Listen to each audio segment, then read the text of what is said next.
Welcome to America's Cannabis Conversation. Heard every Saturday at 4:20 p.m. online at americascannabisconversation.com.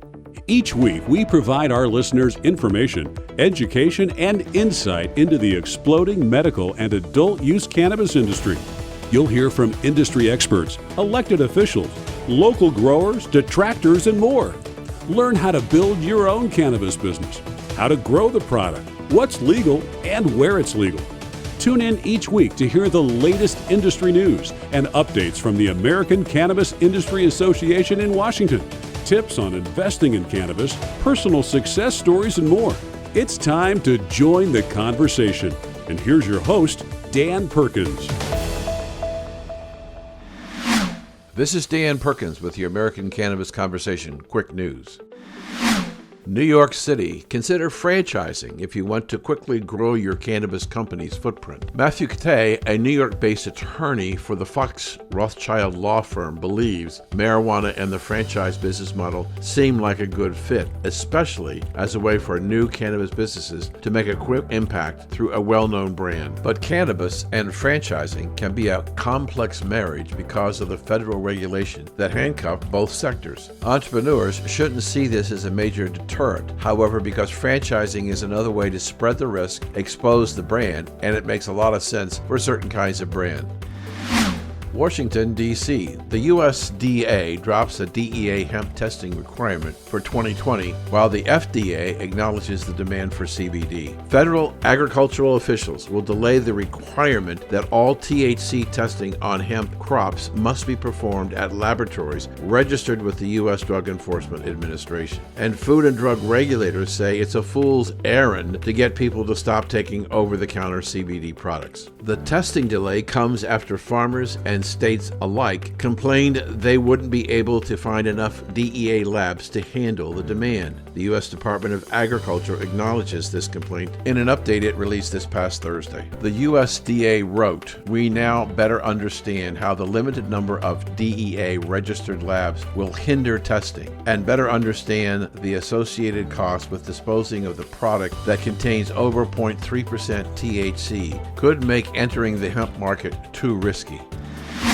Our final story comes from British Columbia, Canada. Tilray, a British Columbia-based company, announced a share offering to raise $90.4 million, which the cannabis producer says was used for general corporate purposes. Tilray priced the shares 20% lower than the previous day closing price. Shares of Tilray fell 75% in the past month, outpacing the decline in the broader cannabis market. The S&P MX International Cannabis Index has retreated 40% for the same period of time. The fact that Tilray had to offer such steep discounts to raise funds does not bode well for the Canadian companies needing financing. Mississauga, Ontario-based Green Orchid Dutchman, for example, has about 7 weeks of money left in its coffers, and Alberta's Aurora Cannabis will also need a fresh round of capital soon. The year-to-date return on the S&P MX International Cannabis Index is down 41.6% compared to the S&P 500 Index, which is down 25.82%.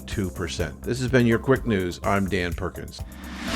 Let's see who's joining the conversation today. We start the conversation with Dr. Thorsten Rudroff from the University of Iowa, who's doing a research study on excess amounts of THC may impair the cognitive ability of our senior citizens. Next, we have Megan Fox of the National Cannabis Industry Association, who will discuss a recent bill that passed the House of Representatives Committee on Veterans Affairs, approving cannabis and the treatment of veterans where cannabis is legal. Next, we have Jordan Tishler, our cannabis doctor on call, who will be talking about glaucoma and how to deal with it with cannabis products. And finally, we have Dan Heady, who has started an organization to help veterans in several states to make sure they can get the cannabis they need to take care of their illnesses. So let's get this conversation started. I'm Dan Perkins. Welcome back to the conversation. And joining us today is Dr. Thorsten Rudroff from the University of Iowa Healthcare, who's going to talk about a very special study that he's undertaking as to the level of THC the elderly should be taking. Doctor, thank you so much for giving us the time and coming and spending time with us to talk about your new study. Yeah, thank you. Thank you for having me. What we're talking about with the doctor is that his concern is that we have potentially excessive levels, and if that's the wrong word, doctor, you can correct me, but excessive levels of THC in the elderly who may, in fact, further impairing their cognitive abilities to make decisions. So, doctor, tell us about your study and what you hope to achieve.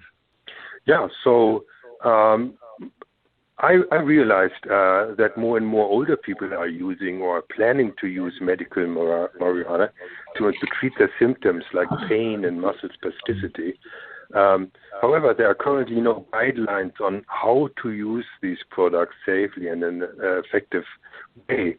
So my concern is when you're getting older, you have impairments in cognition, and we know that THC further impairs cognitive behavior. So my concern is that cannabis products, especially with higher THC, will further impair cognition. And with my research study, I want to find out what is the best ratio, what is the best product, what is the best ratio of THC and CBD to effectively treat symptoms like pain and spasticity without any impairments in cognition. Doctor, when we look at our American healthcare system and you go into your drugstore, your pharmacy, you walk in with a prescription, you give the prescription to the pharmacist and he gives you a bottle back with so many pills. And on that label of that bottle is what is the dosage? How do you take it? How often do you take it? But in my visits to some of the cannabis dispensaries around the country, there's nothing on the label, not a single word on the label, what is an appropriate amount to take. And so is it fair to say that what you're trying to do is to figure out and give the American consumers a guideline of what would be an appropriate amount of cannabis to take with THC for particular ailments? Is that a fair assessment? Yes, absolutely correct. This is the plan. It's trying to give specific guidelines about the products, the ratio of THC and CBD, how often to take it, and also in what form should this be taken, right? Is it edibles or smoking? I don't know. It's very difficult to have the dosage with smoking, but definitely guidelines, especially of the ratio, how much THC and CBD in the product. So are you going to test in your study different delivery systems like tablets and edibles and smoking and tinctures and things like that? Are you going to look at all of the product? No, I think this would be a little bit too much. So we have to be very focused in our research studies. Right now, here in Iowa, we are using tablets. Okay, and the advantage is that we really know what is in the product. Yeah, so we know THC, how much THC is in there, and how much CBD. So this study focuses on tablets. Tell us about how you're going to conduct your study and how long it's going to take. So what we are doing right now, so this is an NIH-funded study over 2 years. So we have 2 years time to finish the study. And what we are doing, we have two groups of patients. In one group, we will have medical cannabis users, and there we look very specific on the details, so how often they take the product, the ratio of THC and CBD, and then we relate this to their increased fall risk. So we want to find out whether specific products, for example, with higher THC, increases the fall risk. And this is the medical cannabis group. And then we need a control group, basically. And these are also older adults. They are currently not using medical marijuana. They are doing basically the same tests. And then we compare these two groups to each other. Mm-hmm. You talked about the age and the people. How many people will be in your study? At least, I would say, we are trying to get at least 50 subjects in this study. So 50 medical cannabis users and 50 control subjects. So this is the plan. Maybe we extend this a little bit and try to recruit more subjects, but we have to pay attention to our budget, right? So this is funded, and patients also get, of course, compensation. They get $100 for participation, and the study is not cheap. So we are also interested in what's going on in the brain, right? So we are doing some neuroimaging studies. We are using positron emission tomography to look how the brain is affected by these medical marijuana products. So, and this is quite expensive then. Where do you get your cannabis tablets? So we are collaborating with MedPharma. So this is the local dispensary here. So you must know, here in Iowa, we are a little bit behind. It's officially it's still illegal, and they have very strict guidelines here in Iowa. And there's only one company right now here in Iowa which has the license to sell cannabis products. And only for medical purposes. And just for very strict medical purposes, yes. Given the positive reaction you've got from people, it may not be hard to get your 50 people. The people that are either taking it or considering it, will these people have to be off of an opioid, or can they still be on it? They can still be on it. Yes. Okay. However, they can still be on it. Yes, definitely. Yes, their medication. Mm-hmm. Okay. Do you think that this information that you get at the end of your 2-year study, you said it was from the NIH, National Institute of Health, it's sponsoring this? Yes. Do you think? Have you had any indication of interest from the FDA wanting to see your study? I haven't heard anything from the FDA. Maybe later when I come up with the results. So okay. I expect very, very interesting results, and then hopefully I will get in contact with the FDA, get some response also from NIH, and also the plan is here to support medical marijuana guidelines here in Iowa, right? Mm-hmm. So that more older people have access to these products, right? So that these guidelines are not that strict. Furthermore, what I noticed here is there's a lot of misinformation here among healthcare providers, physicians, and MDs, right? So many people don't know exactly what medical marijuana, what are the benefits, what are the risks. So I want to provide more information about these products. Yeah, I can personally relate to what you're talking about. Just happened a few days ago. I was at actually a memorial service for a friend of ours who passed away. And I was talking to a friend of mine about what I'm doing with this radio show. And he said, you need to go talk to this guy. And I went over to introduce myself and told him what I was doing. And he said, I don't want to talk to you. I don't believe I think it's all witchcraft. And I was really surprised, but I shouldn't have been, because there are people who feel very strongly that this is all voodoo and it's not possible. But anyway, Doctor, we're almost out of time. How would people begin? Will they be able to follow your study? Will you be publishing interim reports? How will they get in contact with you? Yeah, definitely. I mean, they can email me and ask me questions, and I'm willing to provide more information also about the status of the study.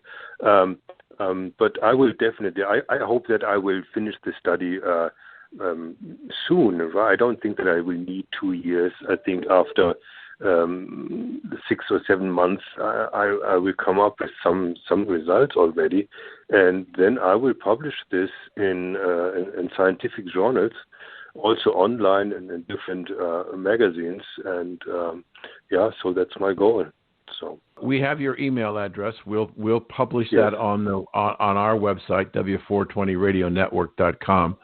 And I hope you can come back on in 6 months and tell us about your results, because I'm fascinated to see what you find out. Absolutely. Yeah, of course. Thank you very much. So we've been speaking with Thorsten Rudroff, a doctor, a PhD, who is assistant professor for health and human psychology at University of Iowa, who's conducting a study on how levels of THC affect cognitive behavior in the elderly. Doctor, thank you for joining us today. Yeah, thank you. Thank you very much, Heady.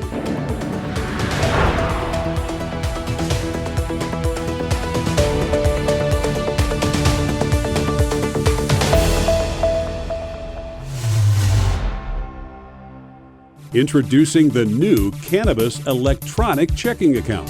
Did you know that in 2019, almost 1 in 5 dispensaries were either robbed or broken into? Your business is cash only, because up to now you didn't have access to a banking account that would allow you to deposit the daily receipts from your business. Some owners have started a banking relationship only to be told in a few months that the institution was closing the account. For the first time, you can now have a reliable business checking account. Yes, I said a secure bank electronic checking account. For more information, call 1-888-420-8844 and ask for Dan Perkins. That's 888-420-8884 and ask for Dan Perkins. You're listening to America's Cannabis Conversation on the W420 Radio Network. Welcome back to the conversation. This is Dan Perkins, and joining me is Morgan Fox from the National Cannabis Industry Association. And we're somewhat challenged because of the virus and where we can go to do recording. So Morgan is standing outside his apartment in Washington, D.C., where it's as quiet as we can, and we're going to try and give you the best quality interview we can. So Morgan, thank you for making time for us today on this important issue of this legislation in the House Veterans Committee. Oh, absolutely. Thanks for having me on again. Thank you. Before we go there, if I could just ask a quick question. With all of the shutdowns that are going on, are you hearing anything about what's happening to the cannabis stores? Are they closing, or I haven't seen anything on the news? Well, a number of states and major cities have actually issued guidance saying that they're going to do everything they can to keep some form of access to cannabis open, whether that be through delivery services or through somewhat limited storefront sales.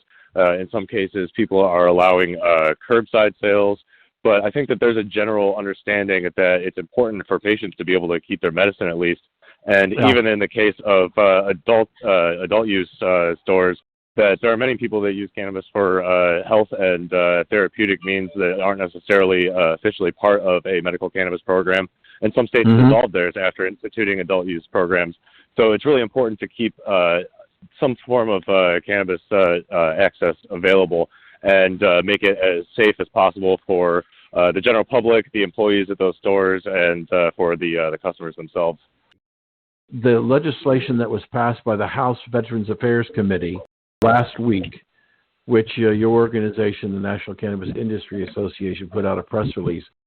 And tell us about that particular piece of legislation, if you would, Morgan.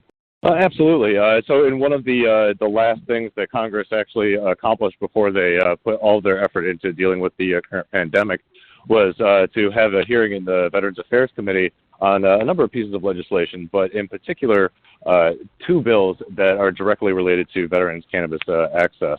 The first is the VA Medical Cannabis Research Act, which is sponsored by Representative Lou Correa from California. That basically mandates that the VA has to begin studying cannabis and its potential medical benefits.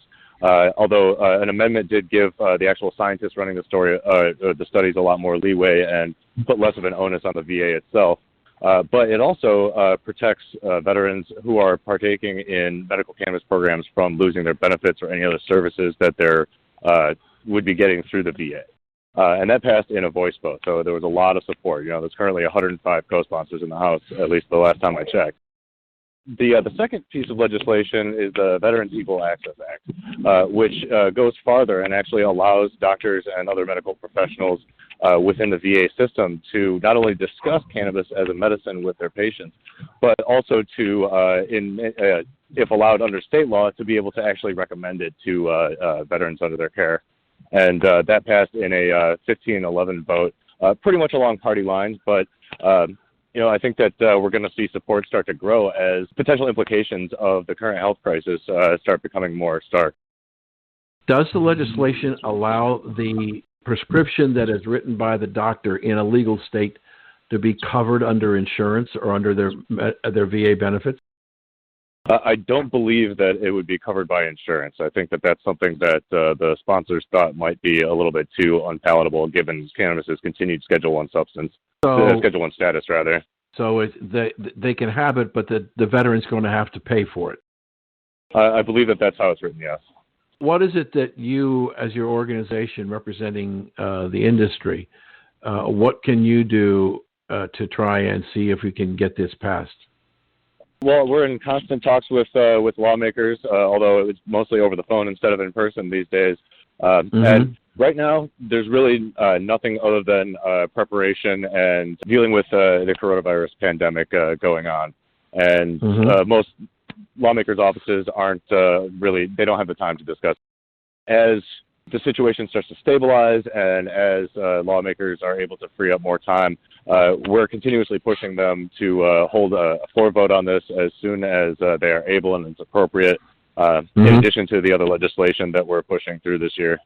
Is there, you said in the beginning of this interview that your organization was encouraging the states where cannabis is legal for medical purposes to make sure that it's protected and its availability is protected for those people who need it for medical purposes. Do you have any concerns about supply? Well, I think that that's one of the things that states can help alleviate by taking a strong stance that there will be some form of access available for the duration. Because what we don't want to see is stockpiling or people crowding into stores in potentially unsafe manners, or not being able to find anything on the shelves after it's already been picked over. So by states really reinforcing people and giving them confidence that they will still be able to access their medicine, I think will help to alleviate a lot of that, panic-driven buying that we've been seeing happening from time to time, really across the country. What is it the states can do to support the supply chain? I mean, really just making sure that production and at least some form of sales are able to continue in the safest manner possible. And just making a simple policy decision at the top in every state would be able to accomplish that. Obviously, these are plants. They take time to grow, so we don't want to see too much of an interruption, if any at all, in the actual production stage either. But I think that at the very least, making sure that there is some level of access and restricting it as appropriate will at least help maintain smooth operations and availability for people to be able to get their medicine, hopefully for the duration of this unfortunate situation. Right. There have been several stories that I've read about the shortage of certified testing facilities, which many states require products on a batch basis be tested for their cleanliness and everything else. And given that people are getting sick and coming and not being able to go to work, is that a possibility that may slow down? I think that it's entirely possible that we will experience some form of hardship, both in terms of people being able to actually work, in terms of being able to access testing labs for approval of new batches that are being produced, or even in terms of just simply being able to continue with normal production schedules. These are all things that are impacting every industry, and it's something that producers and retailers really need to consider when it comes to planning for the long term. And what are you doing on your website to keep people informed about what's going on in the industry with all of the uncertainty going on in the country? Well, we've been in pretty close contact with our member businesses and making sure to let people know about specifically what's going on with our events that I know a lot of people are looking forward to coming up. what's going on with the industry at large, and we are steadily producing content directly related to helping businesses weather the storm and providing guidance for them in these uncertain times. The next couple of weeks, expect to see a lot of more of that coming out from our website. Good, thank you. One last question, so I know you have to go. One of the things that you mentioned just briefly in your last moment there is that given the restrictions as far as gatherings and things like that, a lot of conferences, sporting events, don't go to restaurants, all these things. Is that going to do you think that'll hurt the momentum of the industry? I mean, I think that it's going to hurt everybody across the board. My main concern is that the relatively unfair financial restrictions and burdens that are placed on the cannabis industry that other industries don't face are going to potentially impact the recovery time of the cannabis industry. And obviously, the fact that events are closing down is going to be slowing entrepreneurial development and networking and things like that. But I think that these are things that people are starting to figure out ways to adjust to in order to just keep moving throughout these hardships that we're all facing. And it's something that every industry is going to be impacted by.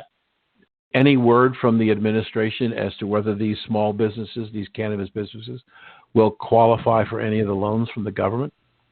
I highly doubt that any direct-to-plant businesses will be able to qualify for any sort of specific federal aid as an industry, but we are continuing to work with Congress and the administration to try to make sure that we can alleviate some of the damage, whether that be by suspending or amending the 280E tax code so that this coming tax season, cannabis businesses can get taxed like every other business instead of 3 to 5 times more than every other business at the federal level. Yeah. But also just trying to make sure that we can maintain some level of access throughout the duration, and so that people can at least keep operating at some level in order to continue to move forward and develop their businesses and be able to take care of their customers' medical needs. We've been speaking with Morgan Fox from the National Cannabis Industry Association, who is our legislative person that we talk to on a regular basis. Morgan, how can people get a hold of you? Well, you can go to our website. It's thecannabisindustry.org, and we're also on Facebook, Twitter, and Instagram. Thank you, sir, for joining us.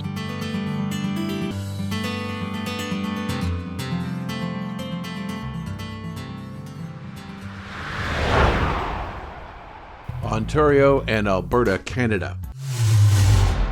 Amid the coronavirus, Canadian cannabis stores see unprecedented sales surge. Cannabis stores in Ontario and Alberta, Canada. Unprecedented demand as the country hunkers down to fight the worsening coronavirus outbreak. Executives say there is no threat to the supply chains at this time, and safety measures have been put in place for employees and consumers. Spirit Leaf CEO Darren Bonder said his 46 stores experienced unprecedented demand for cannabis over the weekend, with sales up 20% over the previous one and a record number of customers serviced. The supply chain remains in place and stores are stocked, and we have seen an uptick in edible purchases also. Spirit Leaf is encouraging online orders via click and collect programs in British Columbia. Alberta and in most Canadian provinces retain monopolies over cannabis e-commerce with delivery. The click and collect program allows privately owned stores to take payment online so customers can pick up their orders in the store. Sales surged week over week at Ontario's monopoly online cannabis store, but some of that increase in demand was attributed to lower prices. The government-owned store aggressively dropped the price on some of its products as part of an ongoing drive to improve competitiveness. The popular price tracking and inventory tool, What's My Pot, recorded significant price drops at the Ontario Cannabis store.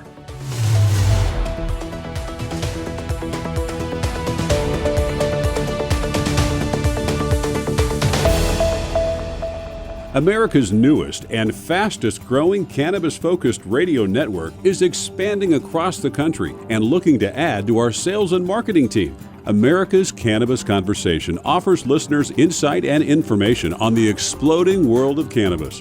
It also gives advertisers the opportunity to reach a hyper-targeted audience, literally neighborhood by neighborhood, in markets all across the country. We're looking for a few motivated individuals that want to essentially run their own local business in markets like Boston, Las Vegas, Reno, Orlando, and more.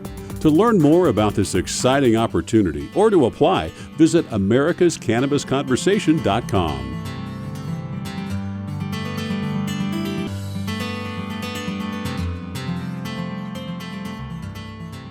Welcome back to the conversation, and joining us is our cannabis doctor on call, Dr. Jordan Tishler, and in his continuing education series on treatments using cannabis, we've decided to talk about glaucoma, an important health issue, and especially in my veterans population that I work with songs and stories, glaucoma is a big issue. So welcome to the conversation again, Doctor. It's my pleasure. Thanks for having me on. You're welcome. Let's talk about how cannabis can help people who are dealing with glaucoma. Great. Just for the sake of our listeners, let me take a moment to kind of talk about what glaucoma is and the consequences of it. Glaucoma is a very prevalent, meaning lots and lots of people get glaucoma, illness, and it affects the eyeball. And essentially, in the eyeball, we have some fluid that needs to be maintained at a certain pressure, meaning, there are cells that are making the fluid, and then there are ways that the fluid kind of gets drained out and discarded.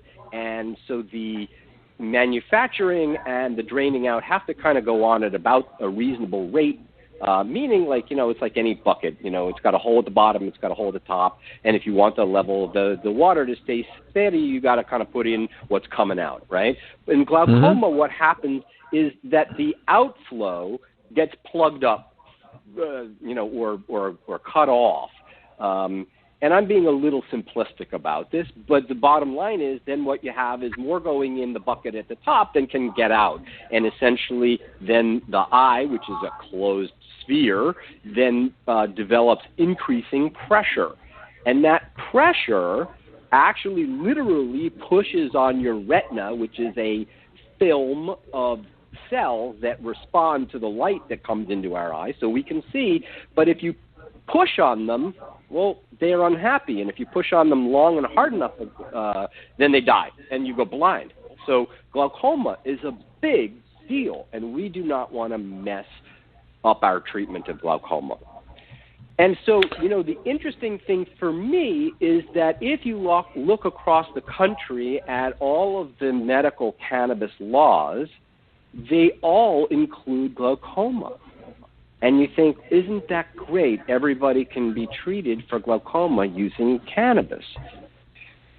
But it turns out that the inclusion of glaucoma on that list of approved conditions is a political thing and not a scientific one. And so of all of the things that do or don't get onto those approved lists, glaucoma is the one that I feel is completely inappropriate. And I'll tell you, and I'll explain the science and medicine of that. Cannabis, and in particular THC and not CBD, can dramatically decrease the pressure in the eyeball. But now herein lies the problem and why we have it on those lists, but it ought not be. And that is, it lowers the pressure for only about 2 hours. And so if we were going to use cannabis as an effective treatment for glaucoma, we would need to smoke cannabis every 2 hours. Wow. Right? And I don't know how much cannabis, but some cannabis. And that would include every 2 hours, meaning at 3 a.m. when, frankly, you're supposed to be asleep, supposed to be meaning for your health. You would have to set an alarm that meant that, midnight you woke up and smoke, and at 2 you'd smoke, and at 4 a.m. you'd smoke, and at 6 a.m. you'd smoke. And there's clearly a significant risk to your eye health if you then miss one of those every 2 hours in the middle of the night. I mean, because in fact, untreated glaucoma can drive you blind. On top of that, if you were to get up every 2 hours and smoke that much, then the question also is what happens to the rest of your health, right? You're sleep deprived, you're inhaling a lot of cannabis smoke, and then, what does that do to your productivity in your daily life, Can you drive a car? Can you go to work? Can you function? All of those things are pretty up in the air. Is your boss going to say yes? Or better yet, you're a trial attorney and you're in the middle of, defending somebody on a murder rap, and you say, "Oh, sorry guys, I need a 10-minute break to go and smoke my marijuana so that my eyes are okay." Yeah, I think that's problematic. If cannabis were our only approach to glaucoma, I would say, okay, fine, this is impractical, but, otherwise you're definitely going to go blind. Here's the thing. If you treat glaucoma with conventional medications, you put 2 drops of a liquid eye drop into each eye twice a day, and you're done, right? And the side effects from those drops are basically pretty much zero for the vast majority of people. So, it's very easy for us as people who are excited by what cannabis can do for us to say, woohoo, here's another way in which we can use cannabis. But being more rational about it, this is one of those times where when you compare cannabis versus conventional meds, the conventional meds actually win. And so I don't treat people for glaucoma with cannabis because I think, it puts them at greater risk. And I think there are people out there who don't like me for that, but at the end of the day, I'm more focused on whether my patients, can see. Right. So that's my take on glaucoma. Interestingly, the studies have been done in glaucoma using CBD actually show that CBD drives the intraocular pressure up. So CBD is contraindicated for people with glaucoma. Yeah. Well, to the extent that THC and CBD often have sort of opposing functions, it's not entirely surprising, but I certainly hope that the CBD producing industry out there isn't giving people the impression that since cannabis is good for glaucoma, which it really isn't, but so saith the condition list, then they're going to transfer that idea onto CBD because that's actually then backwards.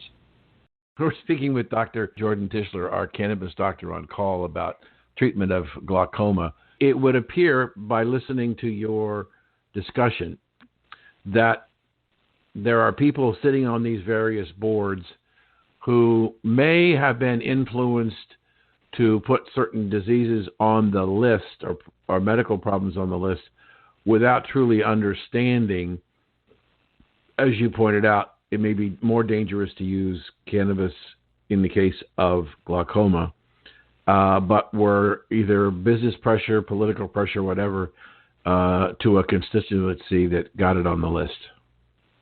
Is that possible? I think that's exactly correct. Yeah, no, it's exactly how it works. My greatest experience is here in Massachusetts, but I've seen this unfold in many, many other states. And essentially, the laws get written by a group of lobbyists. And so in at least the initial list, and then oftentimes there's sort of a board that is appointed to sort of review the conditions and accept proposals for other conditions and such, and they become insanely political, whether it's, as you say, business pressure, but more often than not, it's actually patient advocacy groups that push for these things, or general advocacy groups, that provide the lobbying and the text, and then they've found patient groups that kind of go as mouthpieces for these things. And oftentimes there's just not a lot of connection to the science, and that's unfortunate. In Massachusetts, we actually, when I look at the laws across the country, what I usually think is that most of them are terrible, but that there are some states that got bits and pieces of the law right.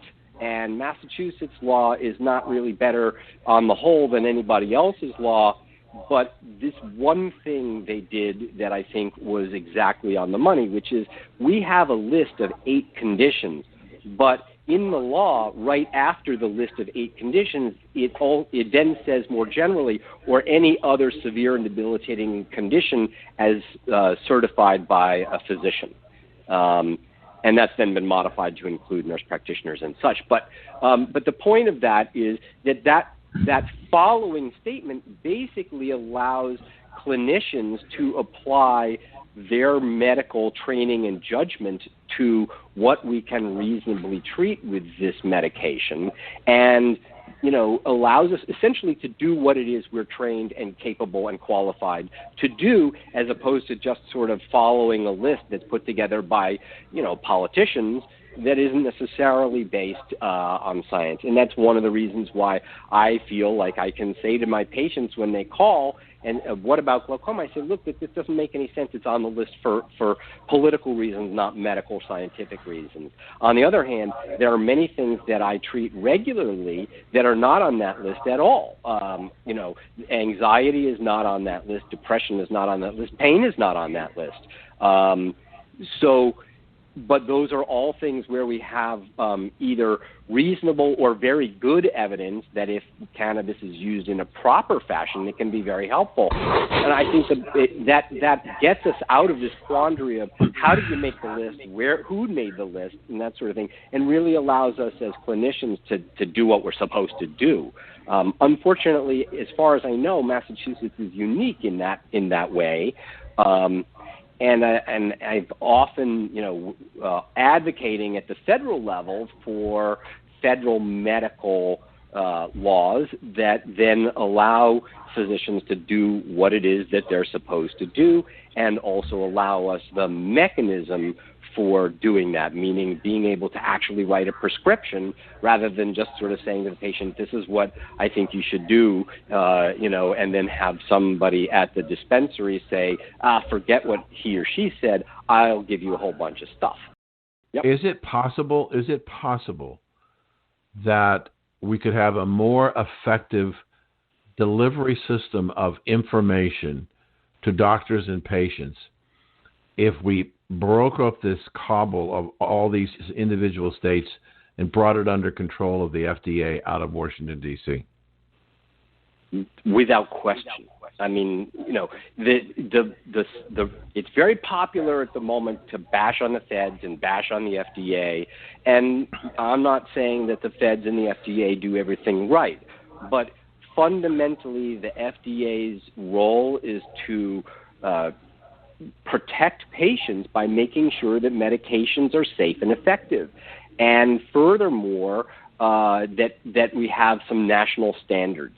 And right now, look, if I take care of my 80-year-old with back pain and then she goes in January to Florida for a few months, what the heck is she supposed to do, right? I mean, that puts us in this really weird position where she can't get it in Florida because she's not a Florida resident, and she can't take it with her because it's illegal to travel with this stuff across state lines. So I'm in the awkward position of trying to sort of give her advice about this, and she's in the awkward position of having to sort of either go without or do something that's illegal or something like that. We absolutely need a national policy. It needs to be appropriately supervised by the FDA using, science and that sort of evidence to make this stuff work effectively and seamlessly for patients, and obviously, as you just pointed out, to disseminate the information properly so that everybody is playing from the same deck.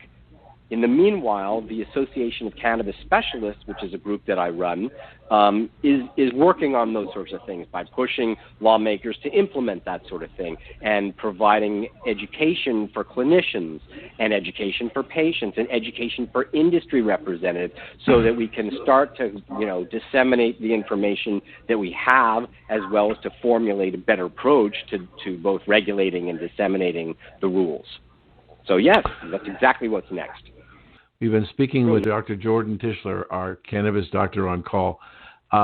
First of all, I do want to thank you, doctor, for giving us your time and talent. And I do want to do a little different thing on the close. Let's do two things. Let's talk about how people can get in touch with you, but also about the organization that you helped found. Sure, that sounds great. So, people can reach me anytime by going to my website, which is inhalemd.com. Again, inhalemd.com. We have hundreds of articles that are available for people to read, and you can reach out to me through the website, and I get back to people very quickly. I do telemedicine consults, so if things are bothering you, we can actually take care of things. The Association of Cannabis Specialists is also available for people to take a look at. We certainly welcome people getting involved, and perhaps even if they're feeling like they can, to support us a little bit. And that website is cannabis-specialist.org. Cannabis-specialist.org. And thank you very much. Thank you. You're listening to America's Cannabis Conversation on the W420 Radio Network. Your new Cannabis electronic checking account can offer you PIN-secure credit and debit cards for your clients. We can place a cashless ATM at your checkout counter, which reduces the amount of cash on hand. Did you know that we can help you bring legacy cash into your new Cannabis electronic checking account? No more paying with cash. Making payments with your electronic check is safe and secure. So if you find yourself up at night worrying about somebody breaking in and stealing your cash, consider a Cannabis electronic checking account. To find out if a Cannabis electronic checking account is right for you, call 888-420-8884 and ask for Dan Perkins. That's 888-420-8844.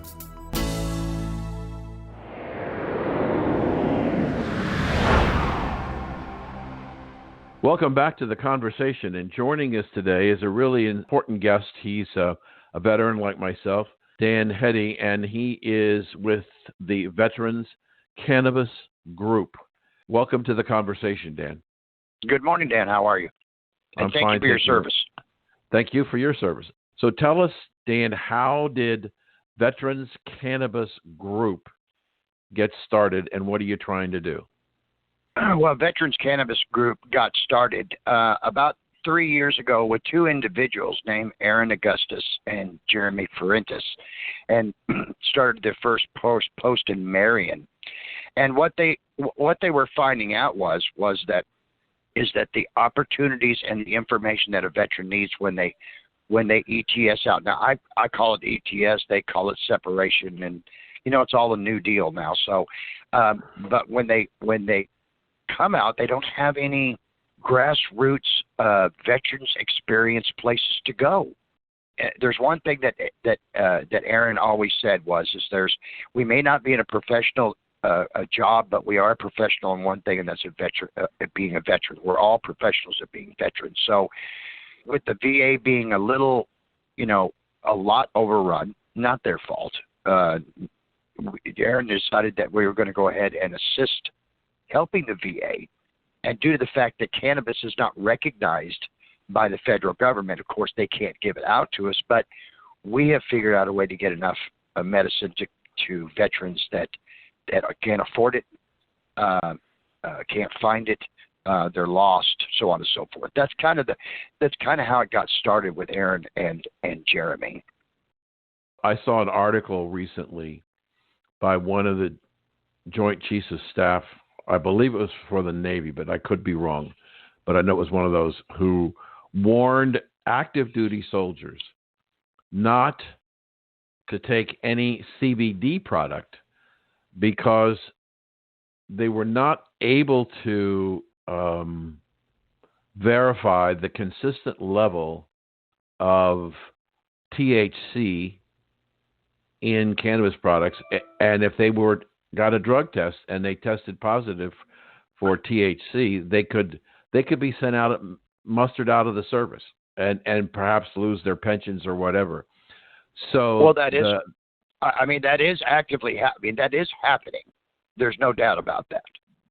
And I didn't mean to interrupt you, but I wanted to, put that point out. Sure. Where do you? I mean, this is coming from ignorance. Do you agree? Oh, absolutely. I mean, I agree, and groups in the military that are opposed to it. I have a friend who is retired Navy commander and was on a task force many decades ago where they were experiencing recreational use of marijuana on ships, and they were concerned about the effectiveness of being able to function and do their military jobs. So they had a task force that went over Southeast Asia to try and identify those people. And in many cases, once they were found out who they were and tested, they were basically discharged from the service. But what they've done, and I'm taking way too long, but what they decided was that recreational was not a good thing, but they had no basis of understanding of what the potential medical benefits might be for people who were in need, so they never addressed it. Well, there's been a lot of testing and a lot of studies done and so on and so forth, and they're going to study this to death, of course. But first of all, we already know the benefits of cannabis and CBD. Okay, because CBD, we have 65-year-old guys out there that used to play football that are taking CBD. So, it's not, the CBD is not a generational thing. It is more widely accepted. Heck, you have billboards on the side of roads about CBD products and them selling it. So the cannabis products, on the other hand, we still got those skeptics that, they just think that people are out there just to get high, and that's not true. Some are, and unless you're, I don't disagree with that. Absolutely, that is one of the side effects of cannabis. Is doggone it, you kind of get high. But with that being said, we have everyone that's going out and sitting down having a drink after work, or after, with the wife. We all don't see the difference between that, and we accept the fact that people drink alcohol, and a lot of us drink alcohol also. But it's nice. It'd be nice if they did the reciprocal and accepted the marijuana users the same as someone that's drinking alcohol. Sometimes that's we're going to get those skeptics, Dan. We had 163,000 people in this country in the last few years that have died because of overdoses of opium and the opioid products. And we haven't had anybody die of an overdose of cannabis ever, because you can't.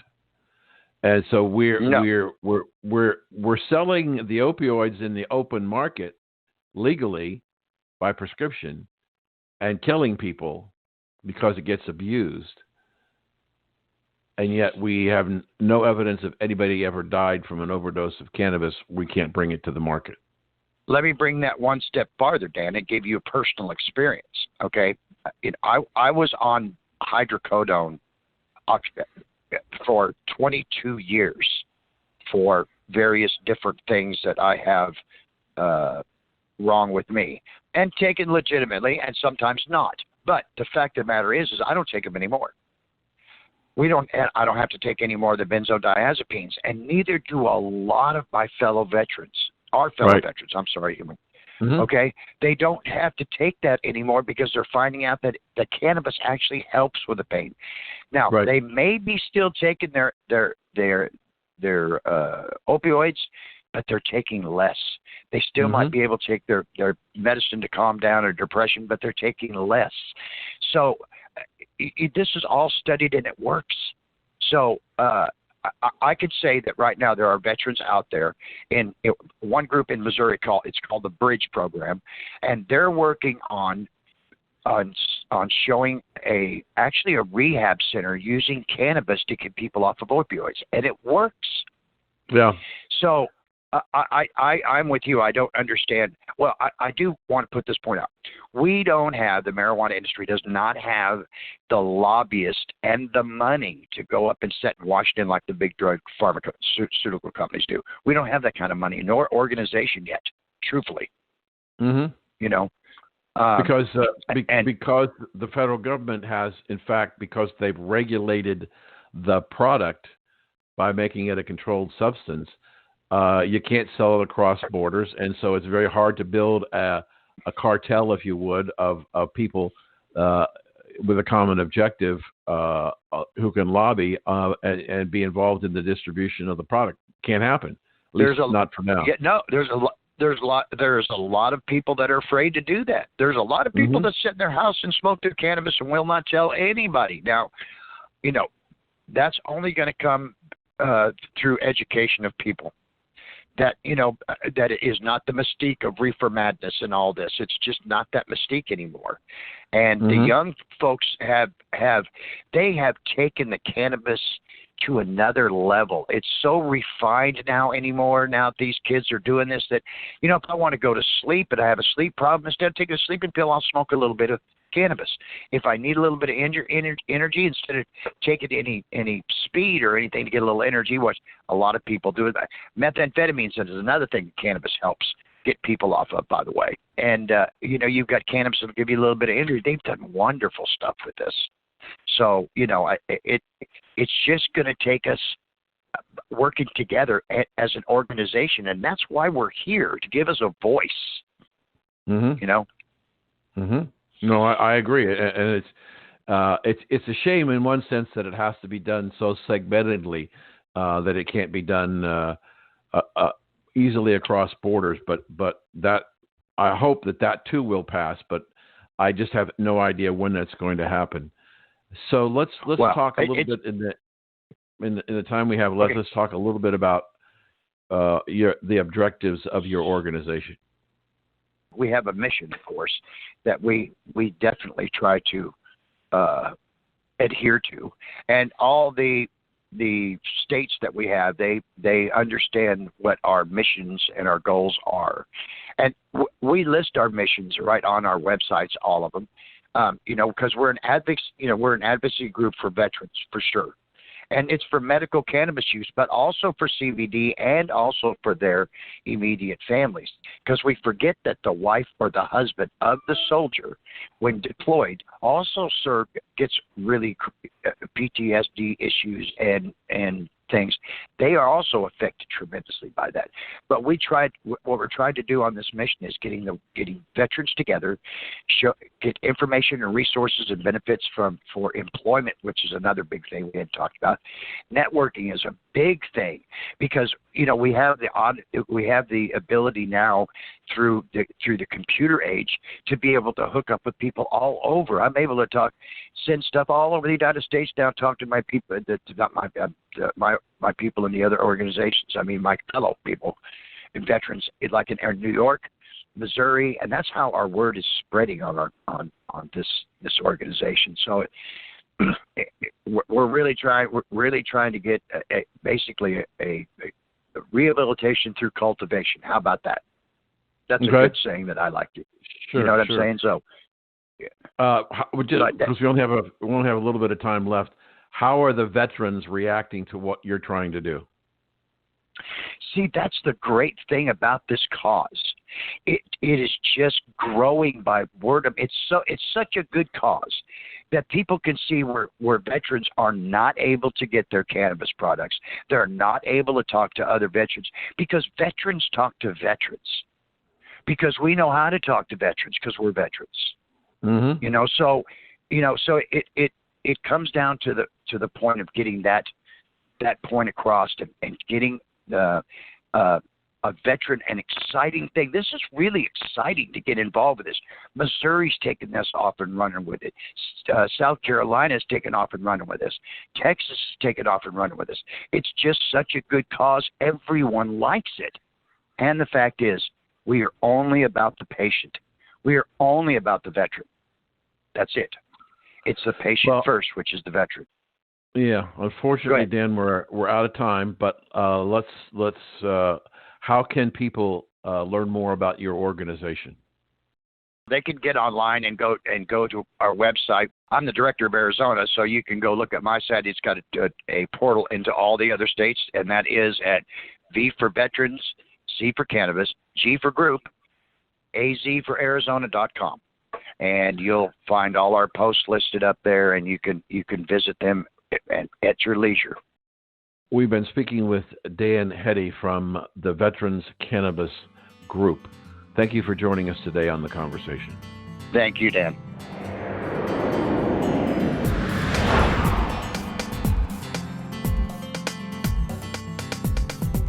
Thank you for taking part in America's Cannabis Conversation.